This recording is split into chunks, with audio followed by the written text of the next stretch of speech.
നമസ്കാരം. വായനയുടെ വാതായനങ്ങൾ തുറന്ന് സങ്കല്പങ്ങളുടെയും ഭാവനയുടെയും ഐതിഹ്യങ്ങളുടെയും ലോകത്തേക്ക് എത്തിക്കുക എന്ന ലക്ഷ്യത്തോടെ Karipur government high school audio book എന്ന യാഥാർത്ഥ്യത്തിന് തുടക്കം കുറിക്കുകയാണ്.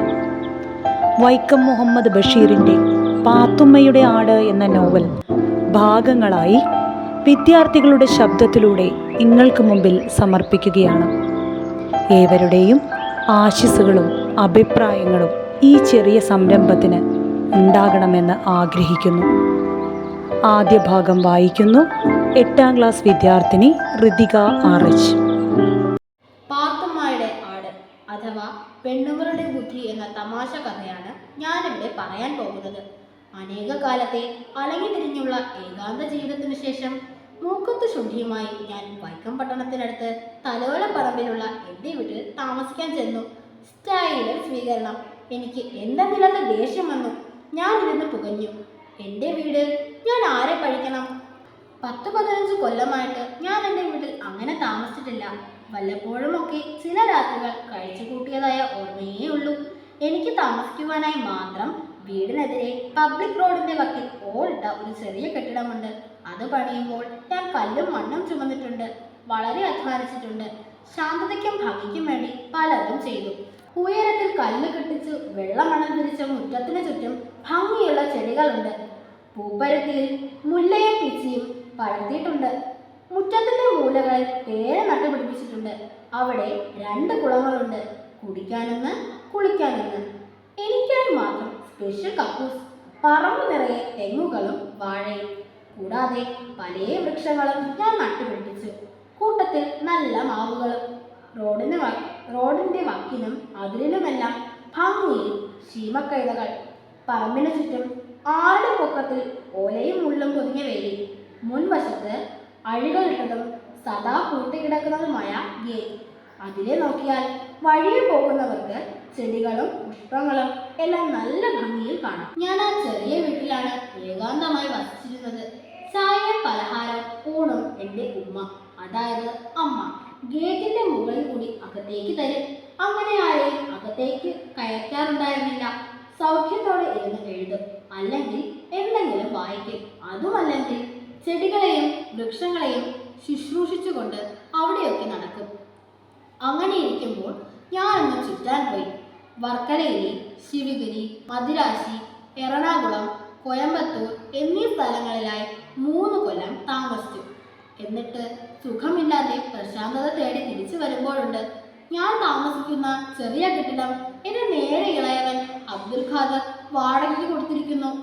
എക്സൈസ് ഇൻസ്പെക്ടർ ശ്രീമാൻ രാമൻകുട്ടി അരിവയ്പ്പുകാരനുമായി അവിടെ സുഖമായി താമസിക്കുകയാണ്. മൂപ്പർക്ക് വീട് നന്നായി പിടിച്ചു. എങ്കിലും മാറിത്തരാം.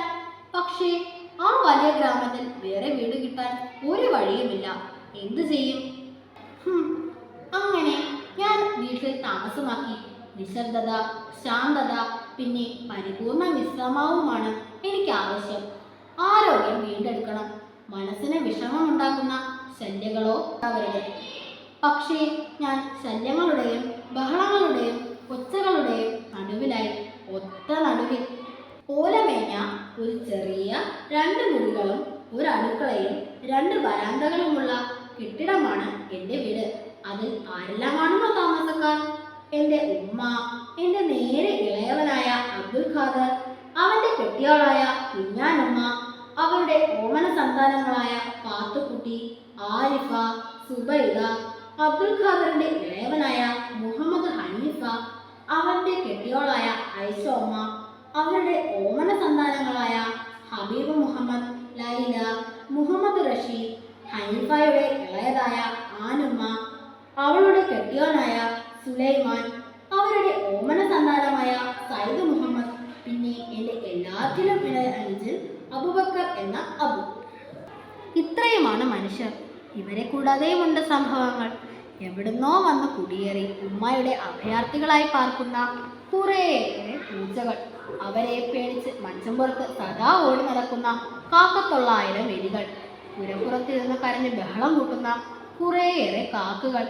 ഇതിനെല്ലാത്തിനും പുറമെ എൻ്റെ ഉമ്മയുടെ സ്വന്തം വകയിൽ വീട് ഭരിക്കുന്നവരുമായ 10-100 കോഴികൾ, അവരുടെ എണ്ണമില്ലാത്ത കുഞ്ഞുങ്ങൾ, ഇവരെ റാഞ്ചി കൊണ്ടുപോയി തിന്ന് ജീവിക്കുന്ന എറിയനും പരുവൻ വൃക്ഷങ്ങളിൽ.